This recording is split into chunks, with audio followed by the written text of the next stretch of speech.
घेऊया बातम्यांचा वेगवान आढावा। विकिपीडियाशी संपर्क करून छत्रपती संभाजी महाराजांसंदर्भात असलेला वादग्रस्त मजकूर काढण्यास सांगावं असे आदेश मुख्यमंत्री फडणवीसांनी सायबरला दिलेले आहेत। छत्रपती संभाजी महाराज आमचे आदर्श आहेत, त्यांच्याबाबतचे असे लेख खपवून घेतले जाणार नाही असा गंभीर इशारा फडणवीसांनी दिला आहे। संभाजी महाराजांचा इतिहास आजवर चुकीच्या पद्धतीनेच लिहिला गेलाय, मात्र सनातनी मनुवाद्यांनी कायम संभाजी महाराजांना बदनाम केला असा आरोप करत विकिपीडियावरील मजकुराचा जितेंद्र आव्हाडांनी निषेध केला। न्यूज 18 लोकमतच्या बातमीची मुख्यमंत्री देवेंद्र फडणवीसांनी गंभीर दखल घेतलेली आहे। बिल्डरवरती कठोर कारवाई करण्यासोबतच ज्यांची फसवणूक झाली त्यांना न्याय देण्याचा प्रयत्न करणार असल्याचं आश्वासन फडणवीसांनी दिलं आहे। कल्याण डोंबिवलीमधील 65 अनधिकृत इमारती जमीनदोस्त होणार आहेत। तोडक कारवाईसाठी फक्त 24 तास उरलेले आहेत। दरम्यान डोक्यावरचं छप्पर गेल्यानंतर आम्ही जायचं कुठे असा सवाल रहिवाशांनी केला आहे।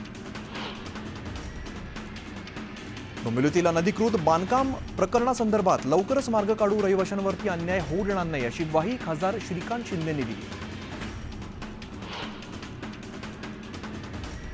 मी काही सुरक्षेच्या गराड्यात जन्मलेलो नाहीये आणि सुरक्षेत राहणार नाही। सरकारला जेव्हा गरज वाटली तेव्हा सुरक्षा दिली, गरज वाटली तेव्हा सुरक्षा काढली अशी प्रतिक्रिया आमदार प्रताप पाटील चिखलीकरांनी दिली।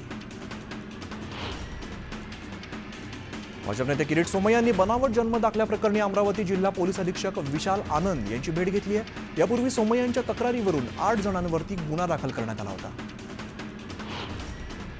मालेगाव बनावट जन्म दाखले प्रकरणी एसआयटी कडून 19 जणांवरती गुन्हा दाखल करण्यात आलेला आहे, तर 3000 लोकांना नोटीस पाठवण्यात आली आहे।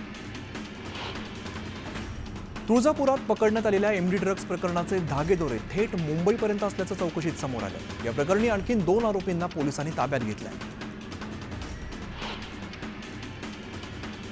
पाटण्यामध्ये गुन्हेगारांनी गोळीबार केलेला आहे। गोळीबारानंतर गुन्हेगार एका घरात लपून बसलेत। घटनास्थळी पोलीस पोहोचले असून पोलीस आणि गुंडांमध्ये चकमक सुरू आहे। न्यायासाठी मी मुख्यमंत्र्यांना भेटणार, सत्याचाच विजय झाला पाहिजे, देशमुख कुटुंबाने अन्नत्याग करू नये, हा लढा मी लढणार असा शब्द सुप्रिया सुळेंनी दिलाय। खासदार सुप्रिया सुळेंनी बीडच्या पोलीस अधीक्षकांना फोन करत महादेव मुंडे हत्या प्रकरणी संवाद साधलेला आहे। नवनीत कौवत यांच्याशी संवाद साधत सुळेंनी मुंडेंच्या प्रकरणातील माहिती कुटुंबियांपर्यंत पोहोचवण्याचे आदेश दिले। बीडमधील सत्तेची पैशाची मस्ती उतरवली पाहिजे, बीडमधील गुंडगिरी थांबली पाहिजे, अटक झालेल्या सर्व आरोपींचा सीडीआर मिळाला पाहिजे अशी मागणी सुप्रिया सुळे यांच्यासह जितेंद्र आव्हाडांनी केली।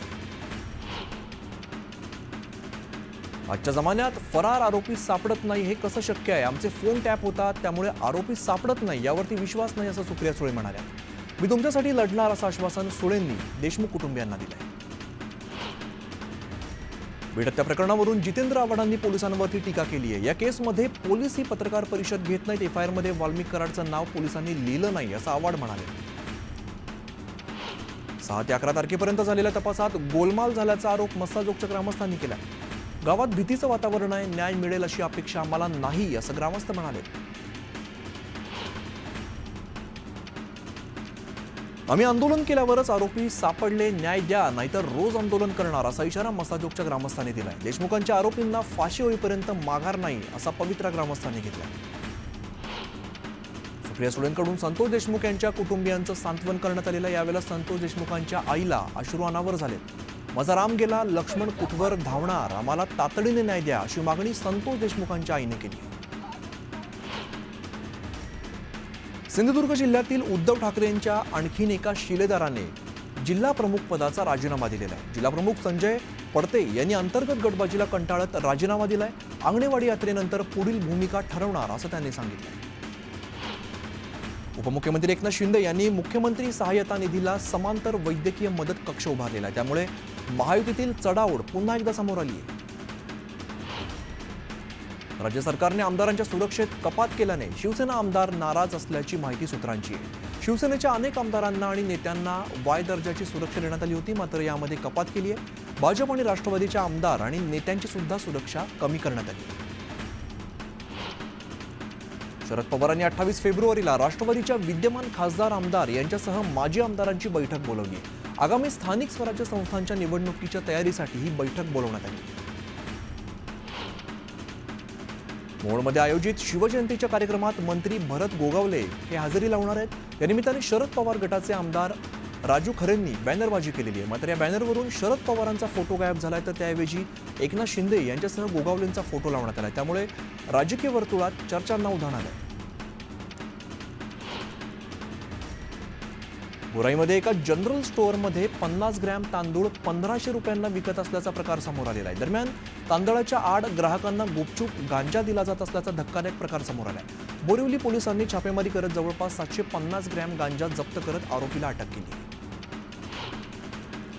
रात्रीच्या वेळी दुकानाची घराची बेल वाजवून त्रास देणाऱ्या तरुणांच्या टोळीने महाडकर चांगलेच त्रस्त झाले। बेल वाजवून पळून जाणारी मुलं सीसीटीव्हीमध्ये कैद झाली आहेत। नागरिकांनी याबाबत पोलीस ठाण्यामध्ये तक्रार केली।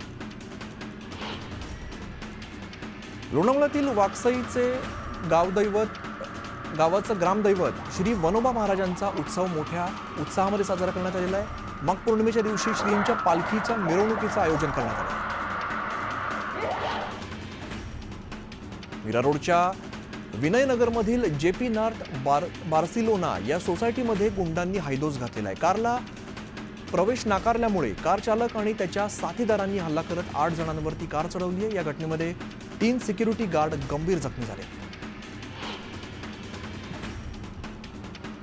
राज्यभरात पुढील 2 दिवस उष्णतेच्या तीव्र झळा बसणार आहेत। तापमान 34 ते 35 अंश सेल्सिअस वरती जाणार असल्याचा इशारा हवामान विभागाने दिला आहे। 5 दिवसांपूर्वी बेपत्ता झालेल्या 2.5 वर्षांच्या मुलाचा मृतदेह एका शौचालयाच्या टाकीमध्ये सापडलाय। आयांश जयस्वाल असं या मुलाचं नाव आहे। शुक्रवारी घराबाहेर खेळत असताना तो हरवलेला होता। मीरा भाईंदर शहराला कचरामुक्त करण्यासाठी मनपा आणि मेकिंग द डिफरन्स संकल्प केलेला आहे। शहरामध्ये सोसायट्यांना 2500 डस्टबिनचं वाटप करण्यात आलेलं आहे। शहरात जागोजागी डस्टबिन लावण्यात येणार आहे। नवी मुंबईत अंमली पदार्थ विरोधी पथकाने मोठी कारवाई केलेली आहे। घणसोलीमध्ये सेक्टर 16 मध्ये असलेल्या कार वॉश सेंटरमध्ये झाडाझडती घेण्यात आली। या ठिकाणी ड्रग्ज साठा आढळून आल्याचं बोललं जातं। उल्हासनगर रेल्वे स्थानक परिसरात एका दुकानदारावरती चाकू उगारत तिघांनी दहशत मजवण्याचा प्रयत्न केला। यावेळेला दुकानातील सामानाची देखील त्यांनी तोडफोड केली। संपूर्ण घटना सीसीटीव्हीत कैद झाली। आंबेगावातील रानमळ्यामध्ये बिबट्याने बाईक स्वारावरती हल्ला केलाय, ज्यामध्ये गणेश मुखेकर हे जखमी झाले। त्यांच्यावरती मंचरमधील उपजिल्हा रुग्णालयात उपचार सुरू आहेत।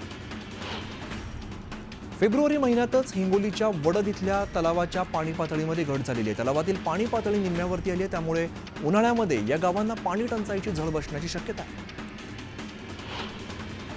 वाशिम जिल्ह्यातील अर्ध्याहून अधिक एसटी बस खिळखिळ्या झाल्यात।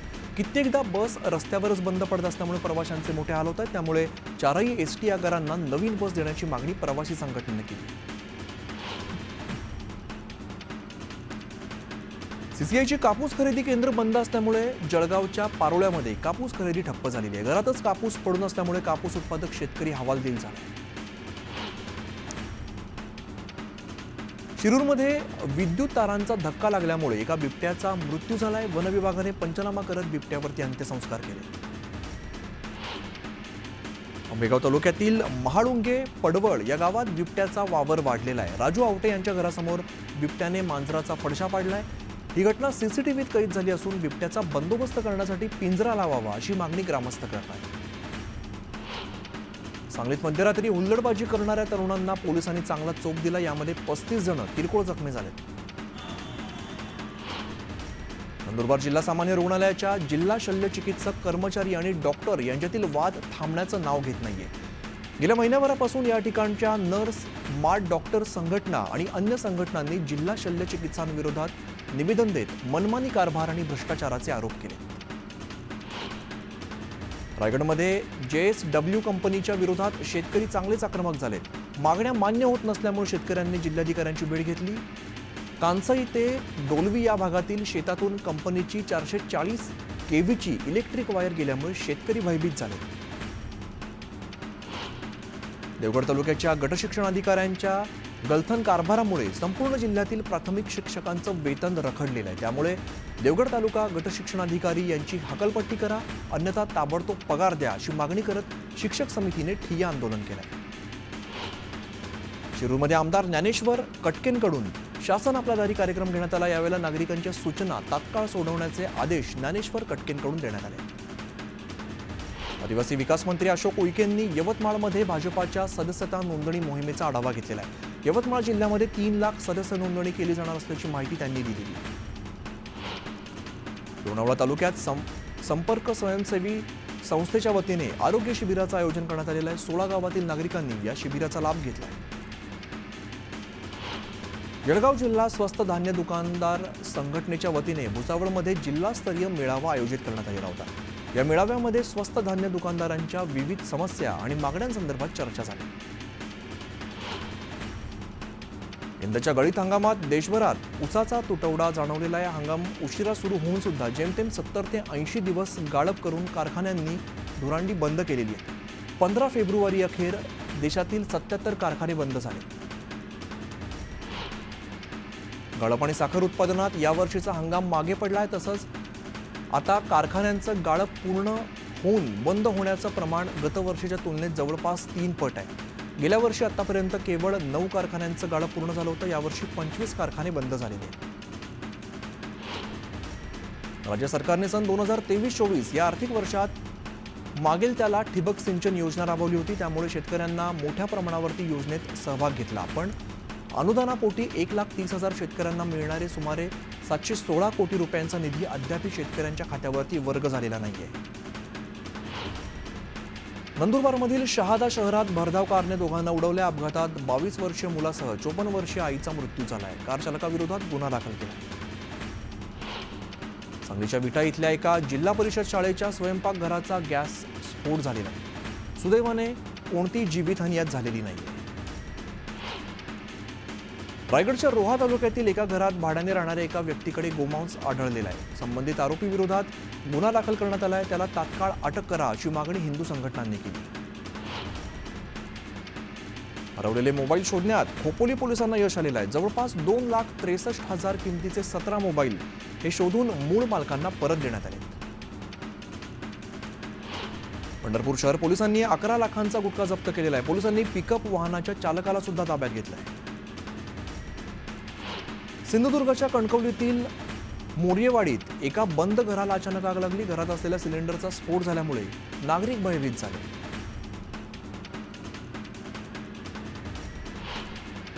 मुख्यमंत्री युवा कार्य प्रशिक्षण योजनेच्या प्रशिक्षणार्थींनी जिल्हाधिकारी कार्यालयावरती धडक मोर्चा काढला। फेब्रुवारी महिन्यात प्रशिक्षणाचा कालावधी संपणार आहे। त्यामुळे सेवेत कायम करण्याची मागणी आंदोलकांनी केली। साताऱ्यामध्ये प्रशिक्षणार्थी तरुणांची जिल्हाधिकारी कार्यालयावरती धडक बघायला मिळाली। मुख्यमंत्री युवा कार्य प्रशिक्षण योजनेअंतर्गत कामावरती रुजू करून घ्यावा अशी मागणी विद्यार्थ्यांनी केली।